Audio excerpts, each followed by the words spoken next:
Dr. Turner, so glad to have you with us. Thank you, Dick. Yeah, it's truly been a while. pleasure. Yeah, it's good to see you. And we're going to talk a little bit about what you do beside the medical profession that you're in. Tell the people just in about 1 minute who you are so that they know that you are a real live person, and then we'll get right into some of the questions.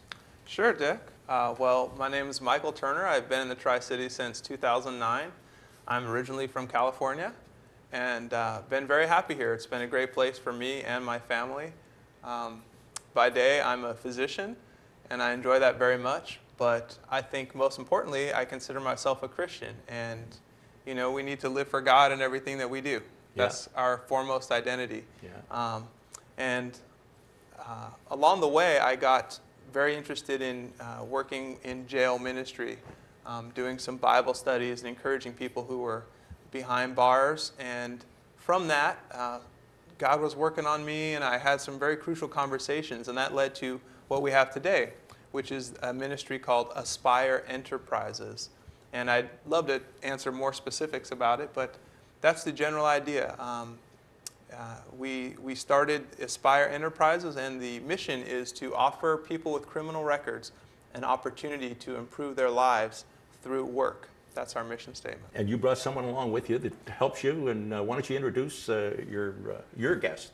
Sure. This is my guest and my friend Dennis Hollis. Dennis, welcome. Thank you.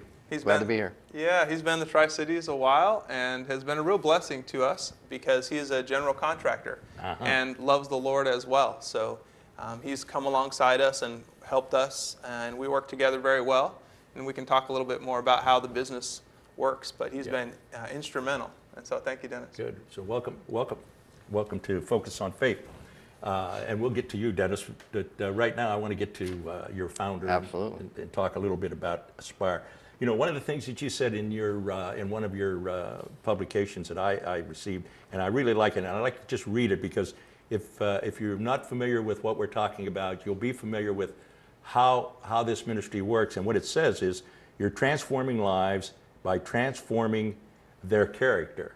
Mm-hmm. And I like that. Why don't we just proceed from there, Doctor, and let's just go with it. Fantastic. Sure.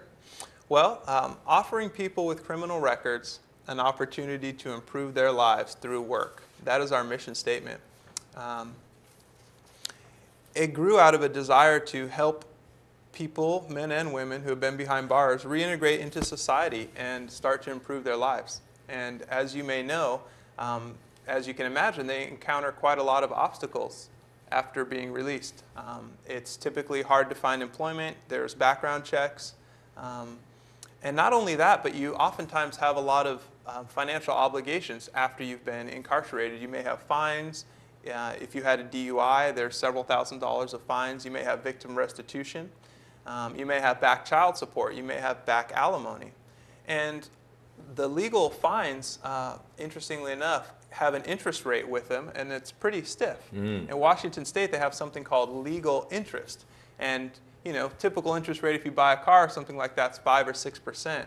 Well, legal interest is around 12%, if you can believe it. So you have people who may be only doing, marginally, economically speaking, and then they have several $1,000s of fines, and then they have this legal interest rate attached to it. And after being released, they're expected to start to repay that within several months. So it's quite a challenge for people, quite a burden. And what I found was, in working with different jail ministries, there was a tremendous recidivism rate that would occur. And what was really disheartening was, we're talking, even people who love the Lord, people who are really trying to make changes in their life, really trying to put God first, they were encountering so many barriers, and it was so difficult for them that they would end up in large numbers back in jail. And so we were doing jail ministry to the same people, and it was kind of disheartening. And as we talked about that more as a team, we realized what we needed to do was really help these people out in the community. We needed to spend more time and effort on the community reintegration, helping them get established. And then, of course, you look at, well, what's the biggest barrier to that, right? What is holding people, keeping them back from being successful in the community and staying out of jail? And it turns out that having a job is the key idea. Sure. Right? If you have a job, of course, you can pay off your fines. Yeah. You are doing something legal to support yourself. You're having a sense of pride, a sense of purpose, a sense of you can be a contributing member to society and not just a drag, on society. And of course, a lot of people, especially if they're trying to walk with God in their lives, there's a tremendous amount of guilt about what's been done in the past. They need to overcome that. They need to see themselves in a new way. Mm-hmm. And so Aspire Enterprises was created to provide that work opportunity, but also to do it in a way that's firmly centered around the Lord, the Bible, and really putting God first in your life. So one way to think about it is it's a business with a character development program, similar to a 12-step program. Okay. Yeah. Or, yeah. right? Or you could think about it as a Christian 12-step program with a business attached to it and a chance to earn an honest paycheck. Sure. So those are the two pillars of what we do. Yeah. Now, do you when you draw these people, are there any conditions that they have to meet before they can become a part of your program? Certainly. We work best with people who have been released already for some period of time. People who come right out of jail aren't quite stable enough usually to benefit from our program because we are an official business. You have to file documentation. You have to be able to show up at work on time. You have to be able to come to our business meetings. So you have to really get a resume together. Yeah, there's a level of stability involved that has to be there. For people. So the participants typically who do well with the program are maybe 3, 4, 6 years out. They may already have a job in the community, but they're underemployed. They may be struggling along as a clerk at 7-Eleven at the night shift when really the guy's been trained as a welder. Okay. Or the guy was a human resources manager of a company, but he had a DUI and now he's doing odd jobs as a handyman. Something like that. So we take men and women.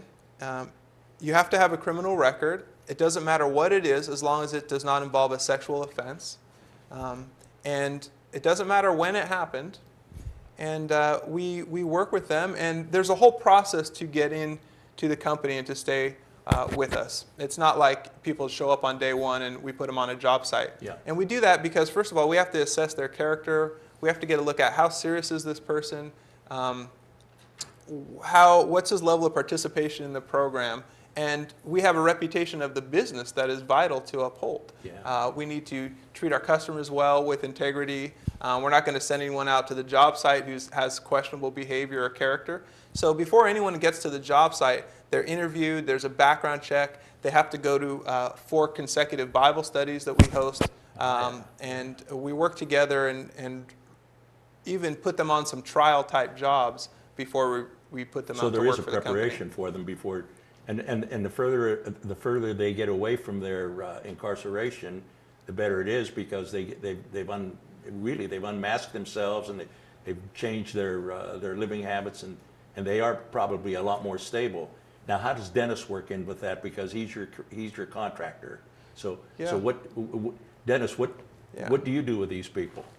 Well, one, what we found is we have some very high-level craft persons that, like Dr. Turner, are underutilized, and Did Dr. Turner come through the program?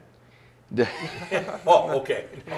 I don't think we're that high level You're not yet. That high level. Okay. But and these guys, they want to work hard. They want to become, Sure. get their lives back on the road, and become productive people to society again, and mainly to their families. I think they have a real strong connection that they want to provide, a living for their family and their kids, and they've struggled with that coming out of the situation that they're in. And I believe strongly in the second chance. I think as a society, we kind of question that a little bit because right on an application, a job application, what's on there? Yeah. Have you ever had a felony? Right. And it's hard enough for these guys already. Yeah. And they're having to check that box or not check it and get found out. I mean, it's a bad situation. So they check the box. Where does the application go? I don't, it's a strike against them the day they're going in to try to find that job. There is a stigma to that. Either one of you can answer this, or maybe it just ought to be a dialogue. But how does that stigma of being a person who's been incarcerated in a prison. How does that work on the people? Especially let's say you're going to do a job. Say you were coming in here to do a job for me. Would you identify those people as having been incarcerated and all of this, or is that? Great question about stigma. First of all, we are very upfront and open about who we are. Aspire Enterprises, we offer people with criminal records an opportunity to improve their lives through work. Yeah. And I don't have any shame about that. It's fantastic. I love all the people in the program, and to see what God does in their life is great. And to see their character and their confidence, and I have full confidence in them as well. So we don't hide that at all. It's very notably on our website. Yeah. And people respond to that in a couple of ways. People are usually very sympathetic because they realize, gosh, I can imagine it'd be hard for someone coming out. And we all, deep in our heart, I think, have a soft spot for second chances. Of course. And, giving people another shot. At the same time, sometimes there's a barrier of fear and maybe discomfort that people have. But that's what my job is, to help remove that through the structure of the program. That's the key piece. It's through the structure of the program. It's through God. And so there's the Bible studies that have to show up. There's the interviews. There's the background checks. And there's they have to relate to all the leadership, and they have to be mentored, and they have to be interviewed by someone who's already in the program. And so all of that keeps an eye on things and helps me say with confidence at the end of the day, I feel comfortable putting this person on a job site. Yeah. And what I really want to communicate, if I can only communicate one thing, I think the absolute essence of Aspire is a second chance. It's about redemption, and it's about new labels. It's about getting rid of these labels and allowing people to see themselves in a new light. And I think in that sense, it's so much it's so much like what God does for us. Yes. And I was thinking about that. What if you were defined by the worst decision you ever made? Right? Yeah. What if you were defined by the worst decision you ever made? What if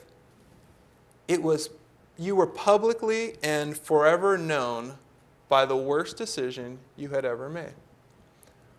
What if every time people related to you, they related to you on that basis with that label? How would that feel? Well, here comes Mr. So-and-so. He is a alcoholic, a pervert, Or whatever. drug problem, Yeah. whatever. It would be a horrible feeling inside. And yet, that's what happens with these people. They get a label. Well, he's a criminal or a felon, and we don't really want to deal with him. We want to put him over here. But that person did not grow up saying, I want to be a criminal Right. or a felon, right? That person grew up as somebody's son, somebody's daughter. That's somebody's father. That's somebody's mother, right? That was a good employee before he got caught up in drugs. He won customer service awards, right? So there's a lot of other labels going on here. And then we think about God, and he gives us a new label, and he's willing to see us in a new way. Yeah. And I was thinking about this verse. It's over in Hebrews 10, and it's quoting from Jeremiah 31. Very, very powerful. It says, this is the covenant I will make with them after that time, says the Lord. I will put my laws in their hearts, and I will write them on their minds. Their sins and lawless acts I will remember no more. And where these have been forgiven, there is no longer any sacrifice for sins. Yeah. Right? Yeah. That is powerful. God is saying he refuses to relate to us on the basis of the worst decisions we've ever made. He refuses. He says, their sins and lawless acts I will remember no more. Yeah. That is powerful. And so we can join in God's heart, and we can show the same thing. And people come into the program and say, I don't care what it was. That was in the past. I tell them, 5 years ago, that doesn't matter. Yeah. I do not care what it was. I just care about today. So you're really taking that stigma away from them, as well as the stigma of them being around other people with that. Absolutely. Yeah, yeah. We clean slate. Yeah. Dennis, same Yeah. way. He Yeah. relates. I mean, he can share from his own perspective. He relates to them as just that person and giving Yeah. them a chance today. What's in Yeah. your heart today? Are you willing to work hard and make Now, something out of yourself? do you integrate the Aspire's people in your organization right into your work crews and that? So Yeah, how does that work? Tell us a little bit about how that works. Well, it actually, for me as a businessman, it's a great asset because I don't have to carry a huge payroll. I don't have to carry, I don't have 20 people I'm trying to keep busy every day. When I get that workload, and it might be a peak, I can go to Aspire, say I need 3 guys for probably a week, help me, put in this utility lines, help me do these foundations, help me clean up. Yeah. That's the other thing. Sometimes we have these laborious tasks that aren't so fun, and it's nice to have a resource, especially as a small business, Yeah. to be able to rely on. And plus, in addition to that, having these guys, they really want to work hard. Sometimes they need some direction and stuff, but don't we all? And they're coming with their sleeves rolled up and they're ready to go. Good. And I look at it like these guys are been kind of put on an island, and we're trying to get the boat out there and get them back to mainland. That's a good point. That's a good way. So Yeah. that's part of Yeah, our function. yeah, That's part yeah. of, and the God is, definitely tells us all through the Bible that we're to serve one another, Yes. and have a love for one another. Yeah. And, this is a way for me to help open that door. Well, it's a wonderful thing that we have that right here in our area because all of these young people coming out, or even older people that have been out for a while, like you've said, they're looking for a place to work and they don't know where to start. So really, Doctor, what you're saying is that you have a manpower pool that you're building, yes. and why don't you tell us how you prepare that man pool? Because you can't have all iron workers, you can't have all welders, you can't have all house painters. You must have to have, in order to satisfy Dennis's needs and other contractors, there must be some way that you categorize or you put the data together so that you have a man pool to work from. Sure. So I can just share for a second about the business model, how that works. And first of all, one of the things that's unique about Aspire is it's a Christian ministry, but it's also a business. It is a self-sustaining, competitive business. We go out and we solicit bids, we do work, we get paid, we pay taxes, we pay our co-workers, and so we have to function as a competitive business out in the community. And I think that's vitally important for the participants. They start to realize that there's no more handouts, there's no free lunch. I've got to go get after it, and God will help me get after it, and we can do this. And as they participate in that model, they develop their own sense of accomplishment and sense of self-esteem, that they're worthy individuals and they are capable of going out and dedicating themselves and offering value to people in the community to get paid for what they can do. Mm-hmm. And so we function as a labor services company. Yeah, that's the particular business that we are. We're a labor services company, and so we provide temporary labor to different people. And we work really in 2 ways. A business owner such as Dennis, who's a general contractor, may come to us and say, I need 3 guys to help build a deck for a week. I send out my guys, we get paid, we move on. We've done business with an excavating company, a guy who has a tile company, landscaping. So they'll come to us and ask for temporary labor of some sort. The other way that we work is we also work directly to the consumer. And that's an exciting model too. So if you are a consumer and you need your deck remodeled, for example, you might call us. We then go to our Christian general contractor, who is Dennis, or whatever we may need to happen. We go to the excavating company or the tile guy, Sure. and we arrange to get that job done. Of course, folding in our people wherever possible.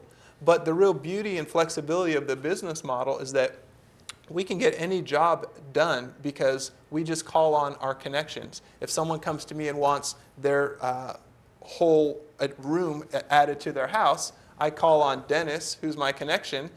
He calls on who he's used before that are professional to help get the job done, and he uses my Aspire people to the extent that they can be used. However many guys I have available with whatever their talents are. So it's flexible. In the final analysis, we can always get the job done for the customer based on working together with Right. with colleagues in the Right. community. Yeah.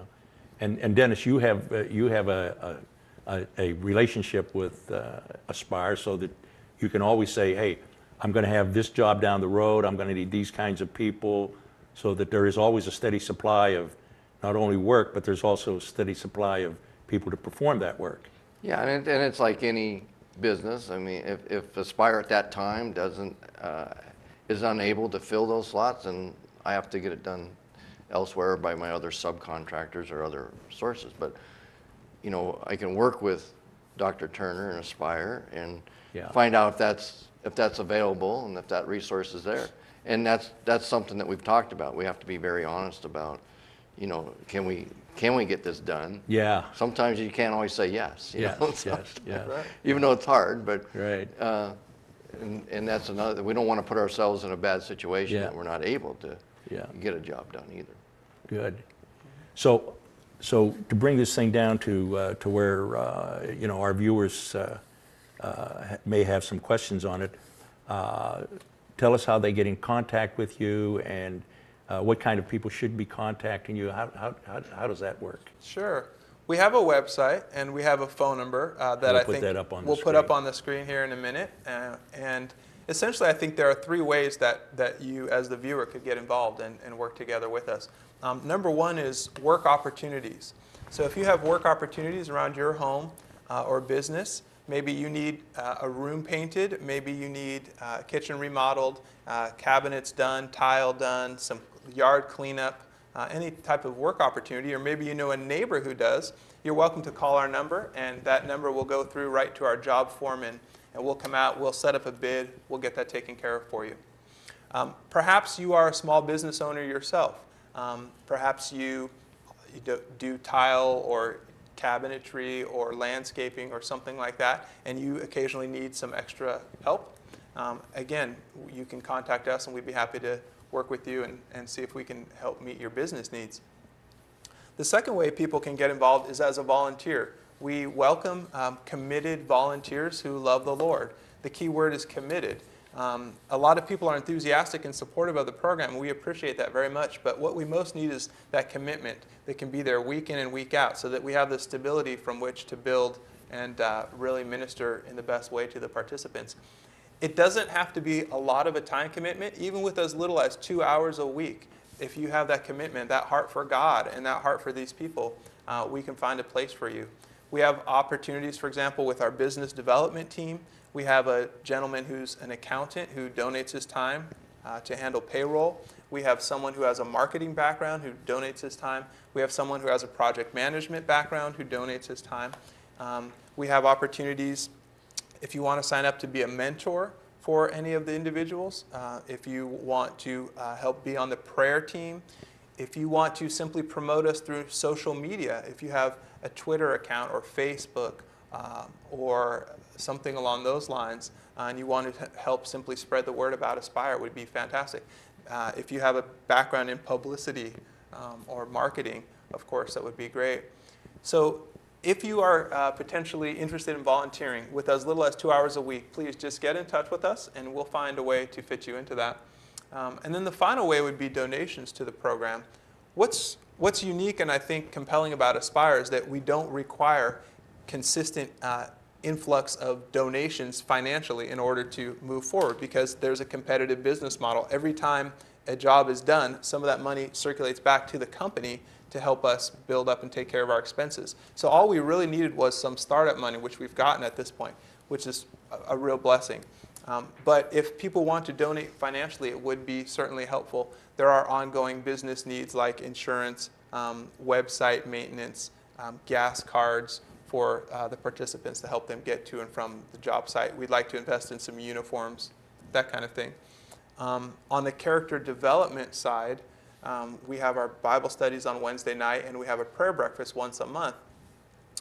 Donations on the character development side could be very helpful to buy some curricula for the participants, also maybe to do something like take a retreat and even maybe start up a ministry to the spouses of the participants, which has been something that's been on my mind for a while. And then final option is to be on the prayer team. We welcome people who have an interest to simply pray for the needs of Aspire. That's vitally important. If you've walked with the Lord very much, you just know the necessity of prayer, and I believe in that completely. And so we have always welcomed people committed to praying for the best interests of the Sure. program. And Doctor, one of the things that maybe I think you went over a little speedily. Supposing I wanted to join your organization, what have I got to do? The first step is to get in touch with us by calling the number or coming out to one of our Wednesday evening Bible studies. That's the first step. And you'll meet the team. We'll give you our document with our vision, mission statement, core values. We'll then proceed to interview you with our leadership staff and so forth. And so there's a whole process that will unfold if you're interested, but we welcome people who have a criminal record and may be needing some help finding employment. Sure. And you do have a first of the month, first of every Saturday of every month, you have a meeting. Yes. And are people invited to come to that? Yes, that's an open meeting, first Saturday of every month. Where is it? Yep, it is in West Richland at the golf course there in West Richland. And it's from 9 to 11 a.m., first Saturday of every month. And then our Bible studies are Wednesday nights from 7 to 9 p.m., and that's in Kennewick. Yeah. And we can post that Sure. information too. Very good. Well, thank you so much, Doctor, for coming and telling us about that. Dennis, bless you. Good to see Thank you, you. brother. Thanks for your Good to time. see you. Yeah. If you have an interest and a desire and you want additional information for the Aspire program, please call the number on the bottom of your screen. We thank you for continuing to support Christian television in your area. We are Focus on Faith. We are Radiant Light Broadcasting, brought to you right here from the Tri-Cities. Thank you for continuing to support us. We look forward to seeing you on another broadcast, the Focus on Faith.